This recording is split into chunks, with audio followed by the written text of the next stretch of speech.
Eles falaram baixo. Foi isso que chamou a atenção primeiro. Não o uniforme, não as armas, não a presença inesperada de homens armados atravessando uma vila já marcada pela guerra. O que ficou gravado na memória dos civis italianos foi o tom. Um tom que não buscava dominar o ambiente, que não tentava se impor sobre o silêncio pesado que já existia ali havia meses. Os civis estavam acostumados a outro tipo de chegada. Passos firmes demais, vozes altas demais, ordens ditas, como se não houvesse escolha possível. A guerra tinha ensinado que o volume da voz costumava anunciar o que vinha depois. Por isso, quando os soldados brasileiros começaram a passar pelas ruas estreitas, o fato de falar em baixo causou estranhamento imediato. Não tranquilidade. Estranhamento. As pessoas observavam de dentro das casas, janelas entreabertas, portas apenas encostadas, corpos mantidos longe da luz direta. Não era covardia, era aprendizado. A guerra ensina rápido quem sobrevive e quem não. Os civis sabiam que não era prudente se expor antes de entender com quem estavam lidando. Os soldados brasileiros não avançaram de forma brusca. Caminhavam atentos ao entorno, olhando mais para as extremidades da vila do que para as casas. Falavam entre si em tom contido, quase como se soubessem que cada palavra ecoava mais do que deveria naquele lugar silencioso. Para os civis, isso foi um detalhe desconcertante. A guerra, até então, tinha sido barulhenta demais. Quando se aproximavam das casas, não gritavam. Não chamavam à distância. Paravam a alguns passos da porta e aguardavam. Esse tempo de espera era percebido com clareza por quem estava do lado de dentro.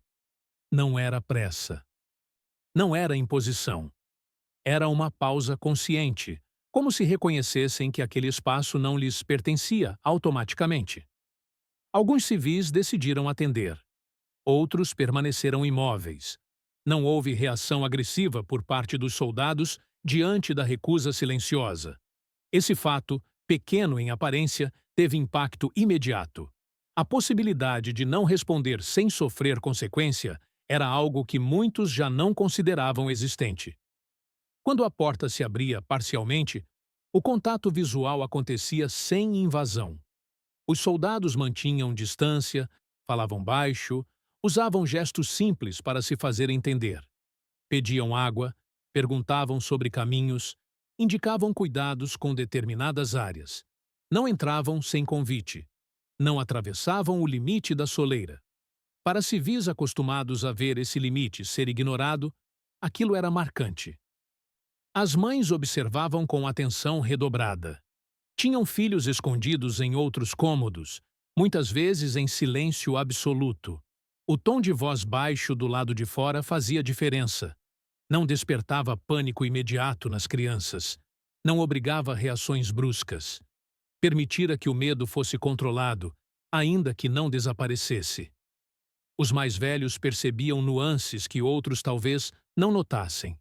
O ritmo da fala, a ausência de palavrões ou xingamentos, o cuidado em não rir alto, em não ocupar o espaço com excesso de presença.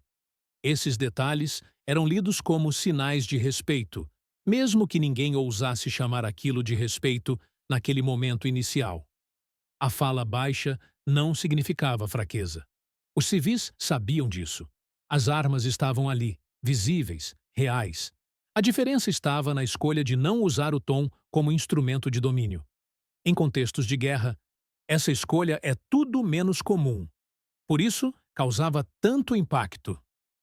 Dentro das casas, após os primeiros contatos, as pessoas permaneciam em silêncio por algum tempo. Não retomavam imediatamente as atividades interrompidas. Processavam o ocorrido. Tentavam entender se aquilo era exceção ou padrão. A guerra tinha ensinado que confiar rápido demais era perigoso. Ainda assim, era impossível ignorar o contraste. Os civis começavam a perceber que aquele tom baixo não era ocasional. Ele se repetia nas ruas, nas portas, nas breves trocas de informação. Os soldados falavam baixo entre si e com os moradores. Esse comportamento constante começava a construir uma impressão diferente, ainda que frágil. Eles falaram baixo quando tudo indicava que poderiam falar alto. E, para quem vivia sob o peso constante da guerra, isso não era detalhe. Era sinal de que algo ali não seguia o padrão que tinham aprendido a temer. Ainda não havia confiança, ainda não havia alívio, mas havia atenção. E, em tempos de guerra, atenção é o primeiro passo para reconhecer que nem toda presença armada se manifesta da mesma forma. Com o passar dos dias, os civis começaram a perceber que o tom baixo não era apenas um detalhe isolado daquele primeiro contato. Ele se mantinha, reaparecia nas ruas, nas esquinas, nas portas entreabertas. Os soldados brasileiros não alteravam a postura conforme o ambiente mudava. Falavam baixo de manhã, à tarde, no fim do dia, falavam baixo entre si e com quem encontravam. Essa constância começou a ter peso. Os moradores observavam de dentro das casas, como sempre, mas agora observavam procurando confirmação. Cada nova passagem era um teste silencioso. O corpo ainda reagia com cautela, mas a mente já não se antecipava automaticamente ao pior cenário. Havia um intervalo, pequeno, mas real, entre a presença dos soldados e a expectativa de violência. Esse intervalo permitia observar com mais atenção. Os civis notaram que os soldados evitavam agrupar-se diante das casas. Quando precisavam parar, distribuíam-se pelo espaço, deixando passagens livres. Não bloqueavam ruas estreitas. Não se apoiavam nas paredes das residências. Esses comportamentos não eram anunciados, mas percebidos. Para quem tinha vivido sob ocupações ruidosas e invasivas, isso fazia diferença. Quando precisavam de algo, os soldados pediam, não exigiam. Pediam água, informação sobre caminhos, orientação sobre terrenos difíceis. E, ao pedir, mantinham o tom baixo, como se reconhecessem que estavam entrando em um espaço já sobrecarregado de tensão. Os civis respondiam com cautela, mas percebiam que a resposta negativa também era aceita. Ninguém insistia. Ninguém elevava a voz. Esse detalhe começou a circular entre os moradores como uma constatação discreta.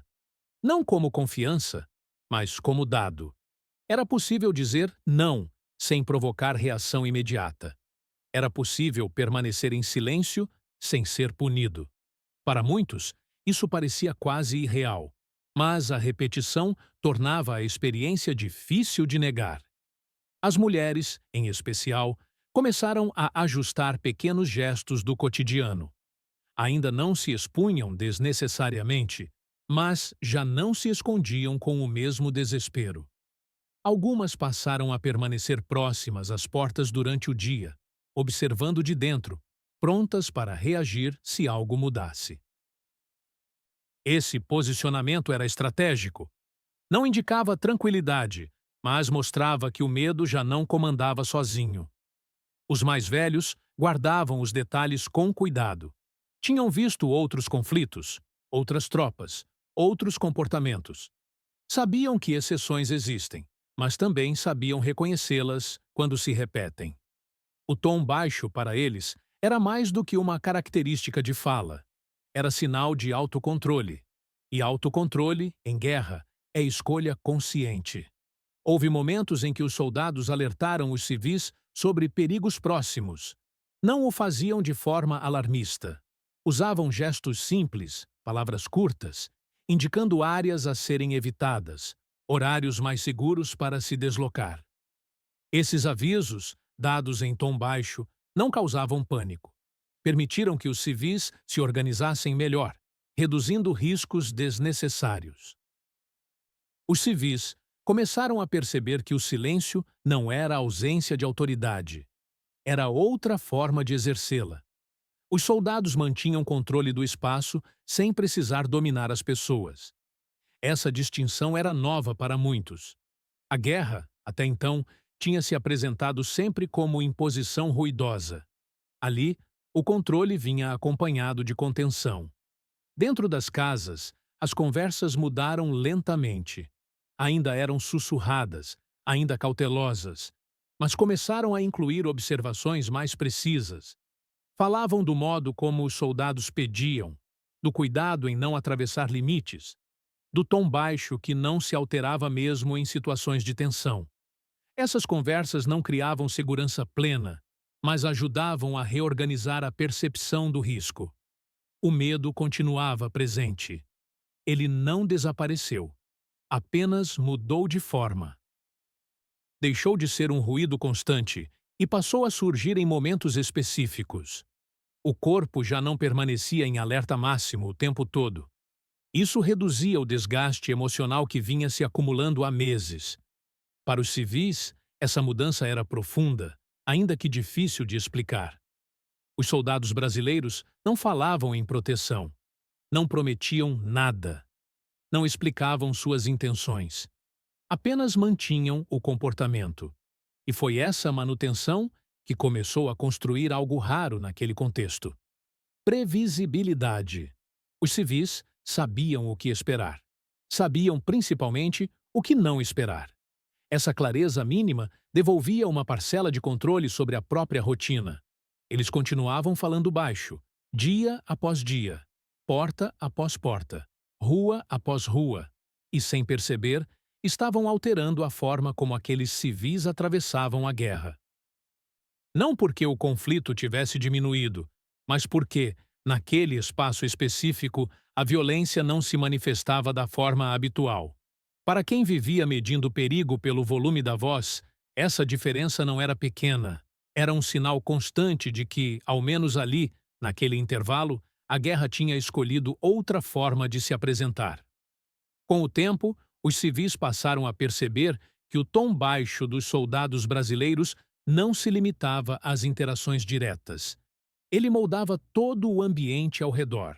As ruas, que antes pareciam comprimidas pelo barulho constante da guerra, tornaram-se espaços onde o silêncio voltava a existir sem ser imediatamente ameaçador.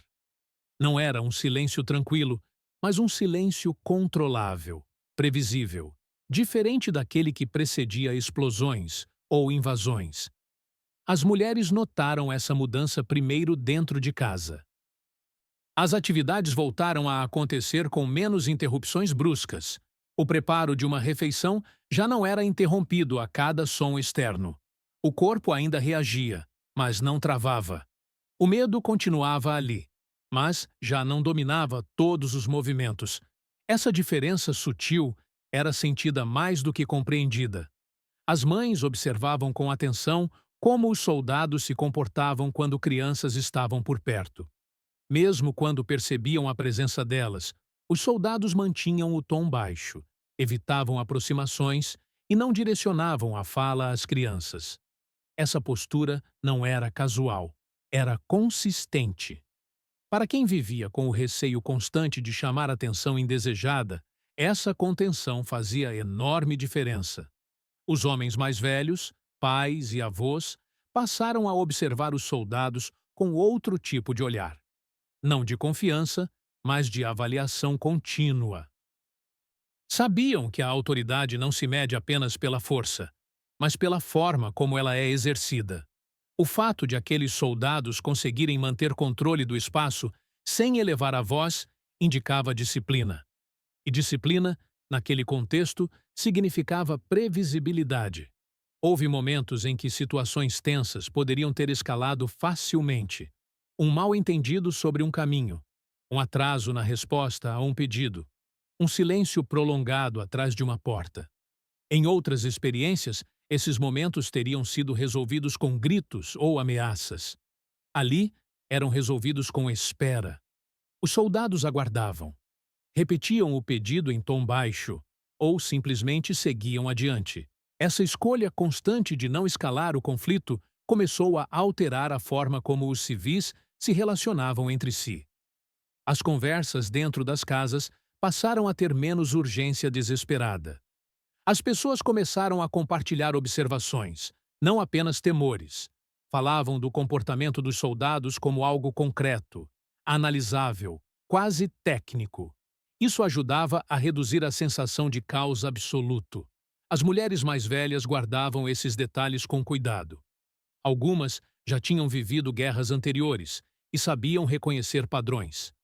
Para elas, o tom baixo não era gentileza superficial. Era sinal de controle interno. Quem não controla a própria voz, dificilmente controla o resto. Essa leitura não era dita em voz alta, mas circulava nos olhares, nos comentários breves, nas decisões silenciosas. Os soldados brasileiros continuavam a cumprir suas tarefas sem se misturar excessivamente à vida civil. Não se tornavam presença constante dentro das casas. Não criavam intimidade. Mantinham uma distância clara, respeitosa. Isso evitava confusão emocional e mantinha os limites bem definidos. Para os civis, essa clareza era essencial. A previsibilidade começou a gerar um efeito inesperado: redução do desgaste psicológico. O corpo humano não foi feito para viver em alerta máximo por longos períodos. A possibilidade de baixar minimamente a guarda em certos momentos permitiu que muitos civis recuperassem energia emocional. Dormiam um pouco melhor, reagiam com menos sobressaltos, pensavam com mais clareza. Ainda assim, ninguém confundia isso com segurança plena. A guerra seguia ali, presente, violenta em outros pontos. Os civis sabiam que aquele comportamento poderia mudar a qualquer momento. Por isso, não criavam expectativas irreais. Aproveitavam o intervalo. Ajustavam-se. Mantinham a cautela como regra. O que começava a se formar, sem ser anunciado, era uma memória coletiva baseada no contraste. Antes, a guerra gritava. Agora, ao menos ali, ela falava baixo. Essa diferença ficava marcada não como algo espetacular, mas como algo profundamente humano. Em um conflito dominado pelo excesso, a contenção se tornava o elemento mais visível. Eles falaram baixo quando tudo ao redor incentivava o contrário. E, ao fazer isso repetidamente, permitiram que os civis atravessassem aquele período com menos feridas invisíveis. Não eliminaram o medo, mas impediram que ele se transformasse em desespero permanente. Essa constatação começava a se consolidar entre os moradores. Não como elogio explícito, mas como reconhecimento silencioso. Algo diferente estava acontecendo ali. Algo que não se encaixava no padrão brutal que tinham aprendido a esperar. E essa diferença, construída palavra por palavra, em tom baixo, estava prestes a se transformar em memória duradoura. A lembrança daquele período começou a ganhar forma definitiva quando os soldados brasileiros deixaram a região. Não houve anúncio nem explicação clara. Para os civis, a mudança foi percebida primeiro na ausência do que tinha se tornado familiar. O som contido dos passos, as vozes baixas nas ruas, a presença que não invadia. Quando isso cessou, o silêncio voltou a ser absoluto e, curiosamente, mais pesado do que antes. Os civis precisaram reaprender a viver sem aquela previsibilidade mínima. A guerra continuava em outros lugares, mas ali, naquele intervalo, tinha existido uma forma diferente de atravessá-la. A retirada dos soldados não trouxe apenas alívio, trouxe comparação. E a comparação revelou o quanto aquele comportamento tinha sido incomum. Dentro das casas, as pessoas passaram a notar mudanças que permaneceram. Algumas portas já não eram fechadas com a mesma força. As janelas voltaram a ser abertas por alguns minutos durante o dia. Pequenos gestos que não indicavam confiança no mundo, mas indicavam que o medo já não controlava tudo da mesma maneira. O corpo tinha aprendido algo novo, mesmo sem perceber. As mulheres guardaram aquela experiência com cuidado. Não a transformaram em narrativa grandiosa. Falavam dela em tom semelhante ao que tinham ouvido. Baixo, contido, sem exageros. Diziam que os soldados não gritavam, que não entravam sem permissão, que esperavam, que falavam baixo. Essas frases simples carregavam um peso enorme para quem tinha aprendido a associar guerra a barulho e imposição. As mães lembravam daquele período como um raro momento em que puderam respirar sem sentir que cada gesto colocava os filhos em risco imediato. Ainda havia medo, mas ele não era constante. Esse alívio parcial ficou gravado no corpo mais do que na memória consciente. Anos depois, muitas ainda reagiam de forma diferente a vozes altas, associando-as automaticamente ao perigo, enquanto lembravam do tom baixo como sinal de contenção. Os mais velhos, avós e pais, reconheceram naquela experiência algo que poucos conflitos oferecem: a prova de que disciplina não precisa se manifestar como brutalidade. Para eles, os soldados brasileiros tinham demonstrado controle não apenas do território, mas de si mesmos. Essa leitura não vinha de discursos, mas da observação contínua de comportamentos repetidos. Com o passar dos anos, outros episódios da guerra se misturaram, perderam contorno, confundiram-se. Mas aquele período específico permaneceu claro. Não por ter sido o mais violento, mas por ter sido o menos ruidoso. Em um conflito marcado por excessos, o que se destacou foi a ausência deles. Quando os civis falavam sobre a FEB, raramente mencionavam armas ou manobras. Falavam do tom de voz. Falavam do modo como aguardavam do lado de fora. Falavam da escolha constante de não escalar situações que poderiam facilmente ter se tornado violentas. Essas memórias não transformavam os soldados em figuras idealizadas. Apenas os colocavam fora do padrão que tinham aprendido a temer. Eles não diziam que a guerra tinha sido boa naquele período. Diziam que tinha sido suportável. E, para quem viveu sob ameaça constante, essa diferença é profunda. A guerra não precisa destruir tudo o que toca. Às vezes, ela apenas passa, deixando marcas menores do que poderia ter deixado. Eles falaram baixo. Essa frase simples passou a resumir tudo. Não como elogio vazio, mas como constatação histórica. Em meio ao barulho ensurdecedor do conflito, houve um grupo de homens armados que escolheu não gritar. E essa escolha alterou a forma como muitos civis atravessaram a guerra. Hoje, essas histórias sobrevivem na memória de quem as viveu e de quem as ouviu depois. Não como exceções milagrosas, mas como provas silenciosas de que comportamentos importam, mesmo nos cenários mais extremos. Que o tom de voz pode carregar tanto peso quanto uma arma. E que, às vezes, falar baixo é a forma mais clara de demonstrar poder sem violência. Foi isso que os civis italianos lembraram da FEB. Não grandes palavras. Não ordens gritadas, apenas homens que falaram baixo, quando tudo indicava que poderiam fazer o contrário.